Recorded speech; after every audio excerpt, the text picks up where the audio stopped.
Olá, esse é o Games com Latam 2024, estreando aqui na cidade de São Paulo. Isso para um paulistano como eu, não que dá para notar que eu seja, mas um paulistano como eu, fico muito feliz em que recebamos esse evento aqui. Esse é o Collab Innovation, uma collab com a SP Negócios. Estamos aqui no estande da Prefeitura de São Paulo, da cidade de São Paulo. Ao meu lado está um amigo de alguns anos por aí, Douglas Mikeloff.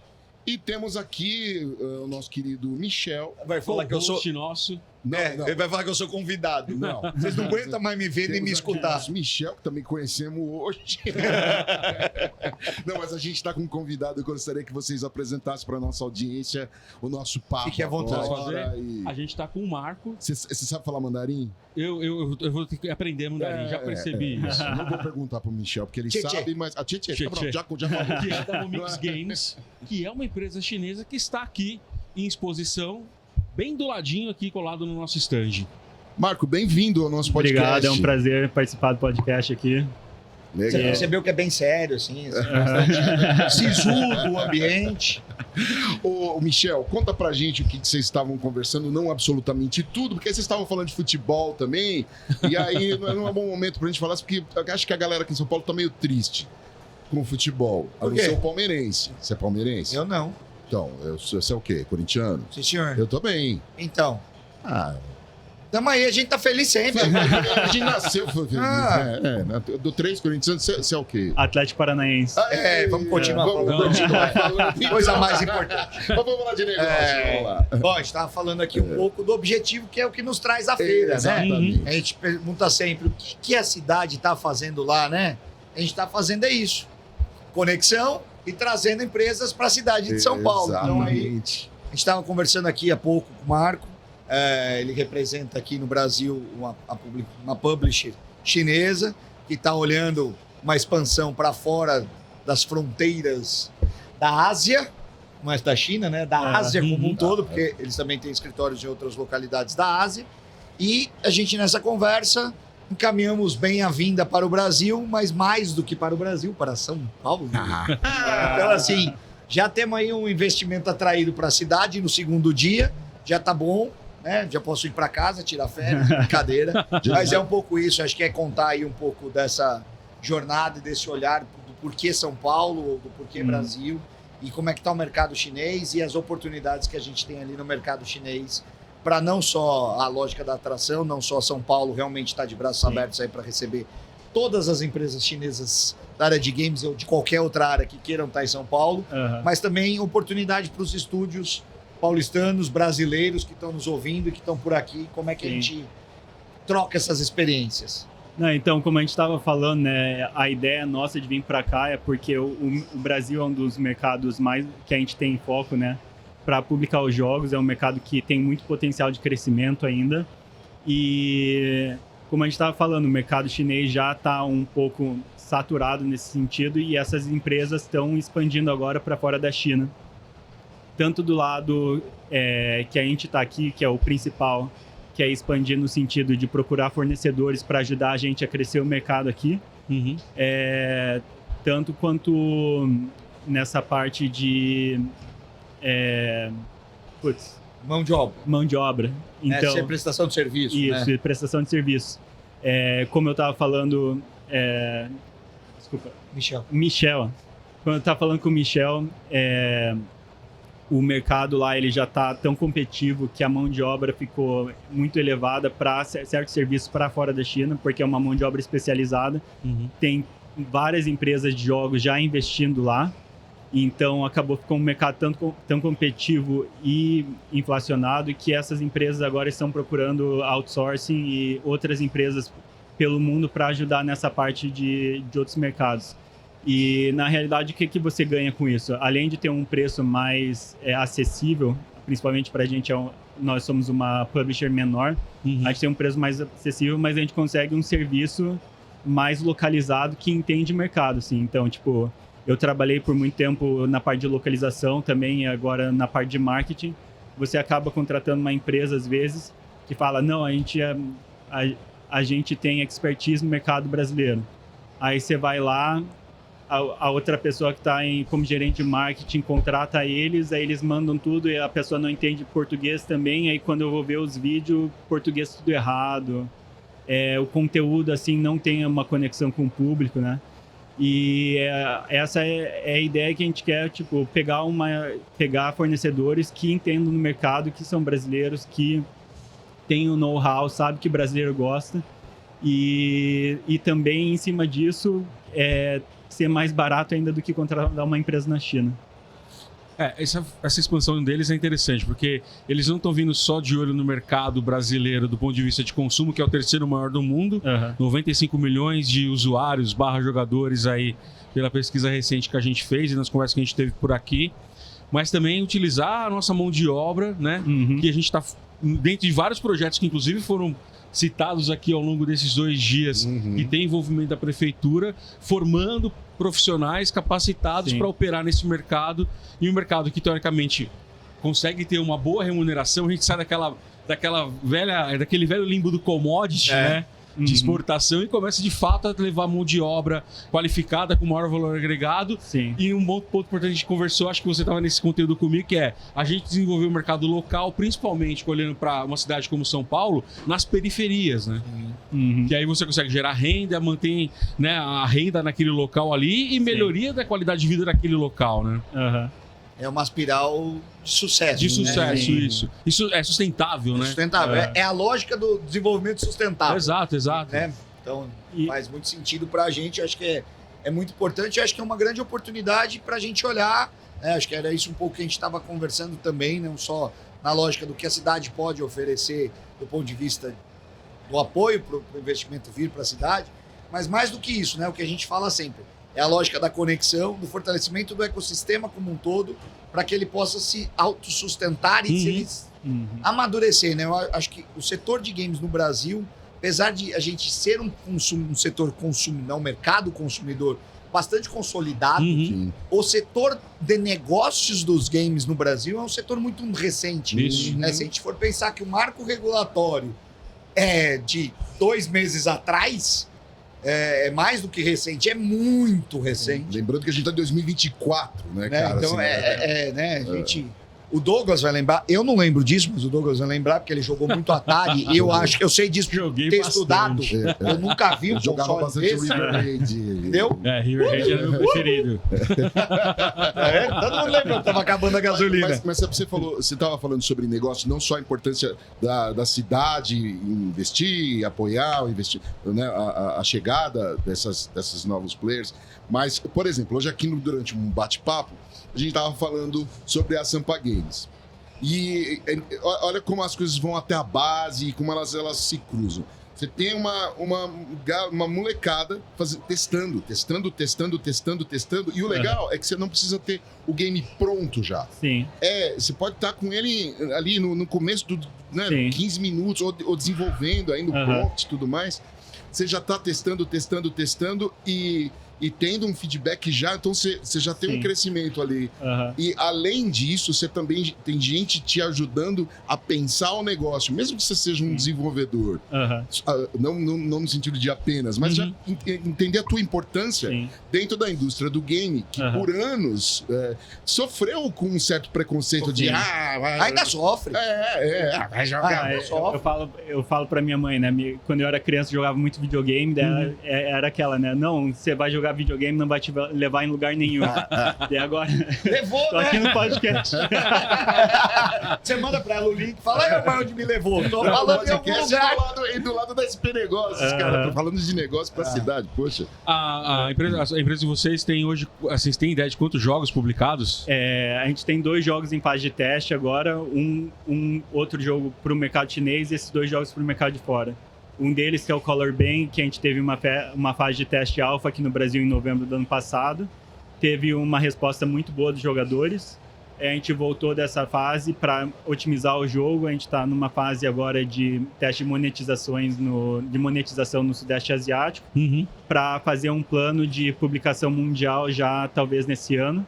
E o outro que é o Trickstorm, que é um jogo com foco para o mercado brasileiro mesmo, que a gente está com ele já na Google Play e está em fases de mudança na parte do gameplay. É um dos motivos que a gente trouxe o jogo aqui, para ter esse contato com os jogadores brasileiros, entender o que o pessoal quer e fazer esses updates, porque é um jogo que é desenvolvido pela nossa empresa mesmo, né? A gente não faz só o publish, é self-publish. Então é um jogo que a gente tem uma liberdade maior de mudar a jogabilidade para fazer de um jeito assim que o brasileiro gosta. Isso é uma coisa legal também, né? A gente, né, fiz o painel lá hoje de manhã, como eu tô chique aqui, viu, hoje. Aliás, depois a gente vai querer saber um pouco sobre o que você falou tão lá. faladeiro Verdade, hoje. Mas a gente falou um pouco dessa lógica de teses de investimento, que o setor de games também é uma coisa diferente a tese de investimento. E aí sabe muito bem aqui, olhando o mercado brasileiro, acompanhando o mercado brasileiro, que durante um bom tempo a gente teve um problema, não é um problema, mas é uma situação de mercado em que publishers internacionais vinham aqui e acabavam pela vantagem cambial, o que para eles era muito barato, mas para um estúdio pequeno, para um desenvolvedor pequeno, era muito relevante e ele acabava cedendo quase 100% do jogo nessa lógica do aporte financeiro da publisher. E aí quando você fala, não, a gente não é só um publicador, a gente também é um desenvolvedor, eu acho que isso traz um olhar um pouco diferente nessa lógica comercial de quando eu estou comprando ou me associando para me tornar um publicador do jogo. Como é que vocês olham isso? E quando vocês estão olhando, e aí olhando para mercado, para negócio, o que vocês estão procurando quando você está procurando um jogo para se tornar o publisher desse jogo? No nosso caso, né, nós somos uma publisher só de jogos mobile, por enquanto. Então, o jogo mobile, o que eles têm de núcleo, assim, né? Precisa ser free to play, precisa ter uma jogabilidade que tenha uma boa retenção, de não seja um jogo que o pessoal vai cansar de jogar em 2 semanas, assim, ser um jogo que possa ter um time que possa criar conteúdo ao longo do tempo para live ops, que seria live ops é quando você tem eventos regularmente para manter o público engajado dentro do jogo, né? Então, os live ops que são mais conhecidos hoje em dia são feriados e tudo mais. Vamos fazer um evento de festa junina dentro do jogo. Aí, o evento de festa junina tem que ter, assim, o pessoal tem que criar o evento, criar skin para o jogo, criar uma jogabilidade diferente e tal. E outra parte é a parte de monetização, que também free-to-play tem que ganhar o dinheiro de algum jeito. E essa parte de monetização, ela que também entra como que esse jogo pode ser monetizado sendo free-to-play e como que os desenvolvedores podem ajudar nessa parte, né? Depois do investimento, qual que é o timeline de criação desses modelos, criação de novos personagens, criação de novas jogabilidades dentro do jogo. Então tudo isso entra em conta na hora de considerar um jogo para publicação. Nesse modelo ainda também venda de publicidade dentro do jogo? Para Sim, monetização também? Sim, também. A parte de publicidade, na realidade, funciona bem para o mercado aqui também, porque o que acontece? O jogador brasileiro, ele é um jogador apaixonado por jogos, né? Mas então ele é um jogador que é fácil de converter na hora de fazer a propaganda. O jogador viu a propaganda, já baixou o jogo e já começa a jogar um jogo novo. Essa parte aí, o brasileiro é muito aberto para novos jogos, assim, que não é tão igual no mercado europeu, japonês, que são mercados que já tem vários anos, mais anos que o Brasil, né? Estados Unidos.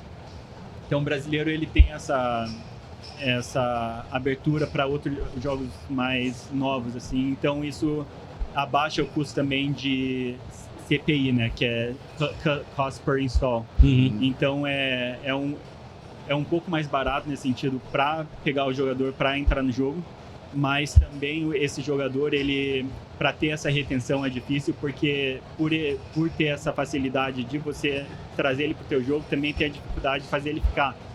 E depois que ele ficar no jogo, a outra dificuldade é ele fazer alguma compra dentro do jogo. Então, realmente, o jogador brasileiro precisa realmente gostar do jogo para fazer essa compra dentro do jogo. E agora eu esqueci qual era a pergunta. Não. Já respondeu, mas é como assim, a parte de publicidade, né? Você abrir espaço para publicidade para poder monetizar isso. o jogo. Então, era esse ponto que eu tava chegando. Aí, Então, muitos dos jogadores brasileiros, eles não têm ou não tem o poder de compra, ou não tem interesse de colocar dinheiro no jogo, mas eles têm o tempo para assistir o ad para ganhar as moedas que tem dentro do jogo. Então, eles têm essa... O que ele quis dizer é assim, o jogador brasileiro é mão de vaca. Ele não gasta dinheiro no jogo, mas ele assiste a propaganda para ganhar um brindezinho do bolo. Ou seja, é o mercado de game que ajuda outro mercado a se desenvolver, né? Brincadeira à parte, eu acho que assim, e eu acho que é uma coisa que não é tão incomum, mas é uma coisa que é muito do perfil do jogo brasileiro mesmo, né? Assim, você percebe isso muito claramente. O mercado, por exemplo, americano, ele tem uma resistência bastante grande, apesar dele ser um mercado fortemente influenciado por publicidade, por mídia, ele é um mercado que durante a atividade do jogo rejeita a inserção de mídia, ou ele tem muito baixo conversão naquela mídia, ele se irrita, ele acaba desinstalando o jogo. Aqui é o oposto, né? A gente tem uma tolerância bastante alta de ficar assistindo mídia durante a sua distração ali no casual e espera, mas aí eu vou ganhar uma estrelinha, vou ganhar uma moedinha, que eu vou comprar um outro negocinho ali, pá. E eu assisto e muitas vezes, eu não sei quanto é que tá o ROI desse troço, mas o que a gente escuta é que a conversão também da mídia dentro é bastante alta. O cara acaba... Engraçado que assim, né? Aí eu vou falar do meu lado jogador. Eu já instalei jogo pra testar, porque eu tava jogando um negócio, entrou uma mídia, você tem que assistir ali o anúncio de um outro jogo. Falei, puta, que legalzinho isso aqui, vou testar. Bom, instalei, parei de jogar o que eu tava jogando pra jogar aquele. Depois eu voltei, desinstalei, né?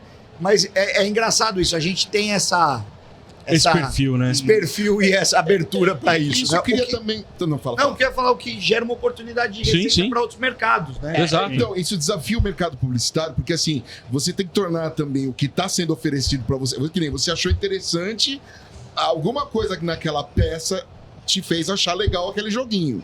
Né? Porque assim, a gente também tem algumas coisas ainda que a publicidade também precisa aprender com os jogos, né? Com os games. Né? Como tornar isso atrativo e não ficar aquela coisa invasiva, chata, que você fala, agora eu vou pro próximo nível. Ou uma peça adaptada de outro meio de comunicação entrando no jogo. Exatamente, né? Mas eu acho que aqui também essa conversa daqui toda gera um insight importante que às vezes a gente não percebe, né? Mas assim, é o quão relevante você entender o mercado que você está indo. Então aquela história, vou internacionalizar por internacionalizar.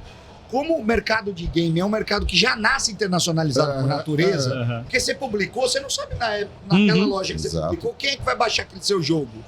Mas entender que você pode ter algum tipo de adaptação, não do seu jogo necessariamente, mas da forma que você vai comercializar as propriedades dentro do jogo para aquele mercado, para ser mais efetivo. E que às vezes a gente não necessariamente pensa nisso quando você está simplesmente publicando. E acho que fica aí a dica. Eu falo que ele é vendedor, eu sou vendedor. Não, mas fica aí quando você está desenvolvendo, pensando no mercado. Porque mas é isso uma mesmo. coisa é você pensar no mercado local, do qual a gente já está habituado.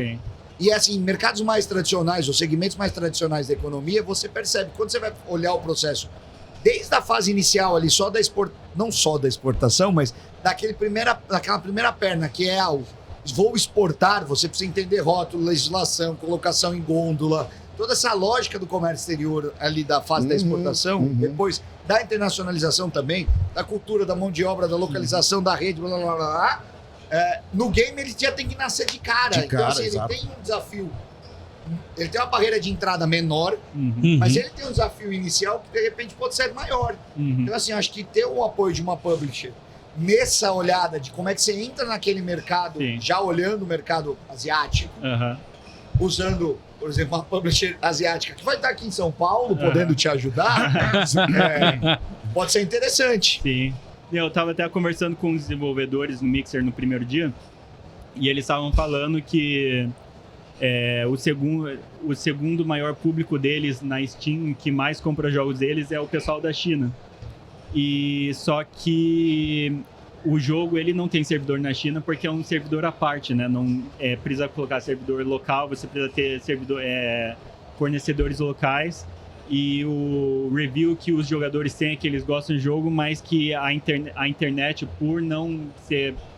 O delay do jogo é muito alto. É muito alto.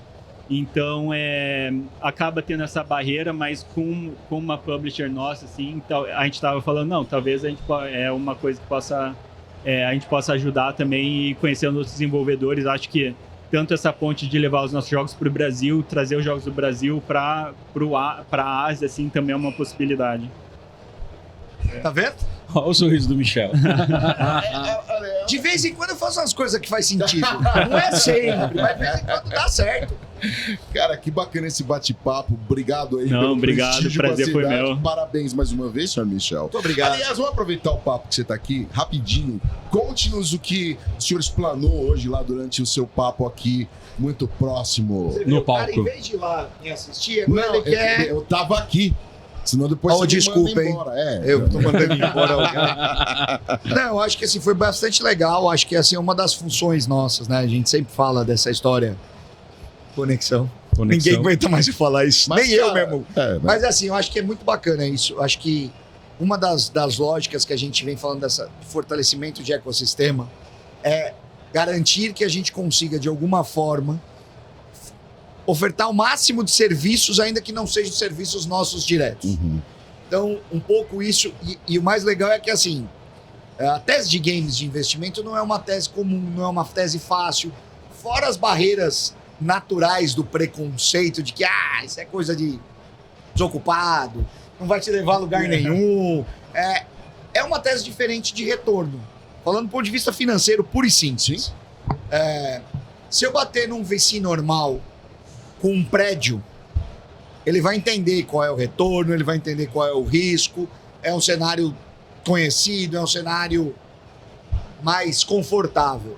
Ainda que seja uma tese de investimento de inovação e tecnologia, dependendo do setor, também já é uma tese que é mais fácil de eu mostrar indicador. Tangível. É uma tese que eu já tenho um track record que eu consigo mostrar, ainda que não seja meu, mas eu consigo ter, né, players comparáveis, né, os betas comparáveis de mercado aí para eu poder olhar e falar assim, não, beleza, eu consigo fazer aqui.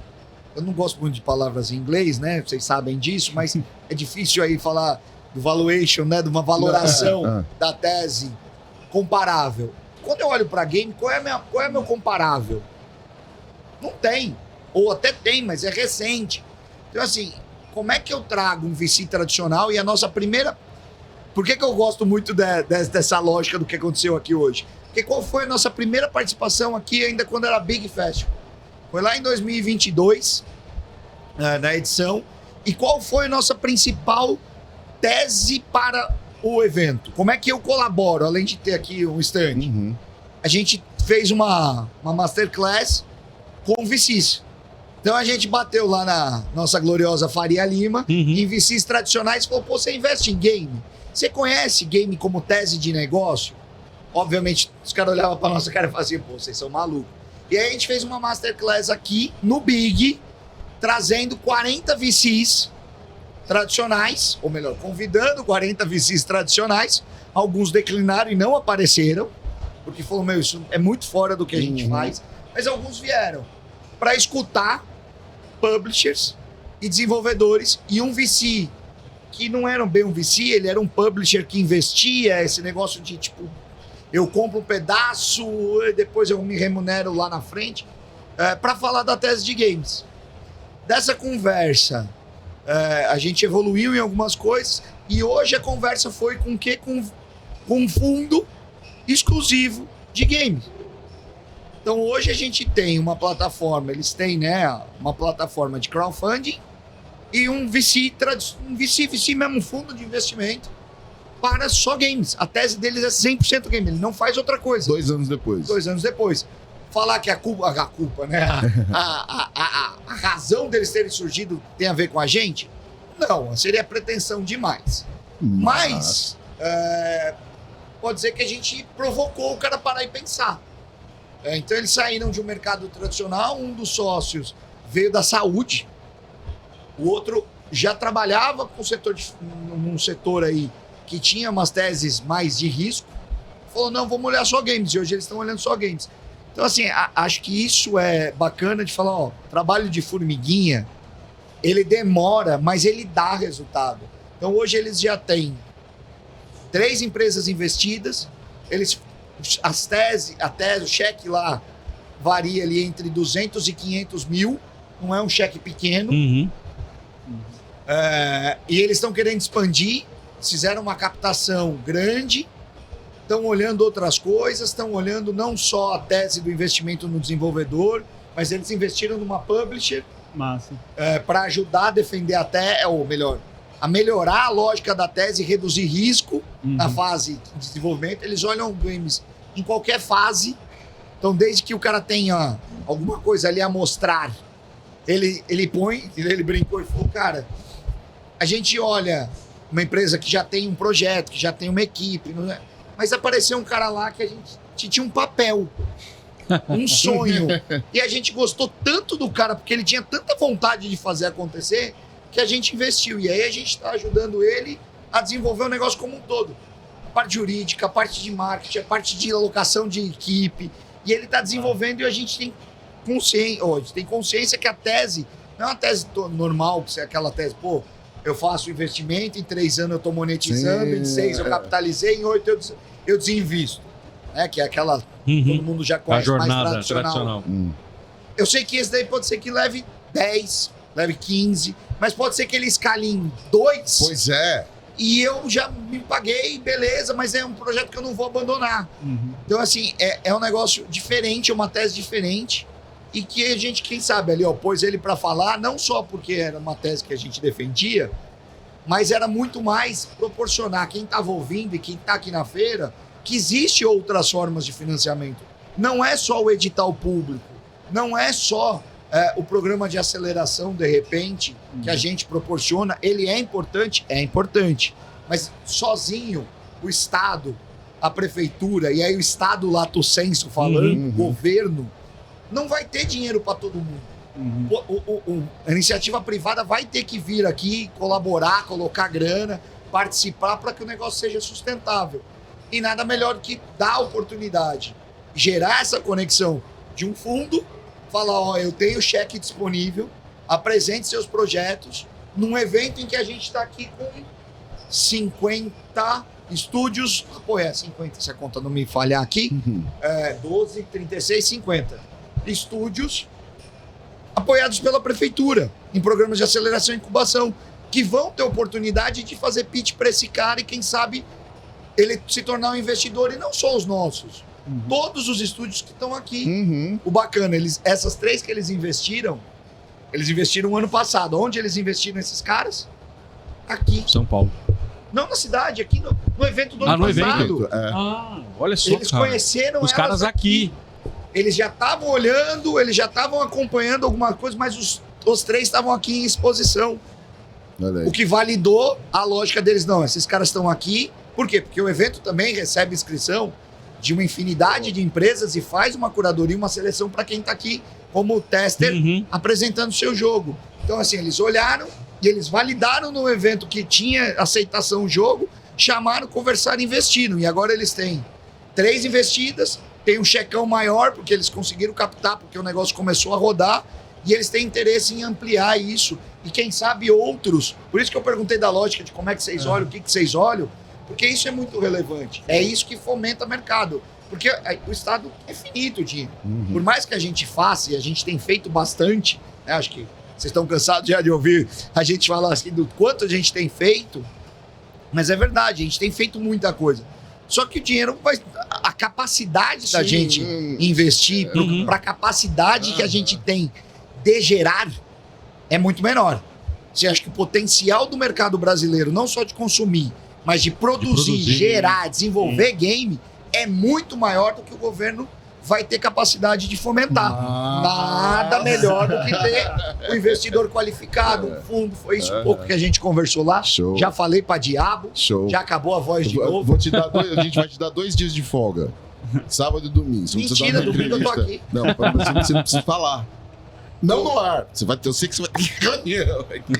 Marco, obrigado pela paciência com a gente aqui. Obrigado. Obrigado também por olhar para o Brasil, olhar aqui para a cidade de São Paulo, né? E, enfim, vamos nessa, vamos em frente. Bora. Vem com nós. Vamos junto. Tamo junto. Michel, obrigado aí.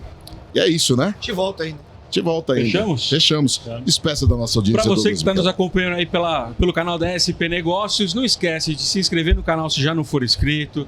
Curte ali o nosso joinha para o algoritmo ajudar esse vídeo a chegar mais longe para outras pessoas. E, claro, ative o sininho para receber a informação assim que a gente publicar o próximo episódio na plataforma. Um forte abraço para você e até o próximo. Deixou o currículo com o Michel, né? Sabendo, viu? Eu gostei que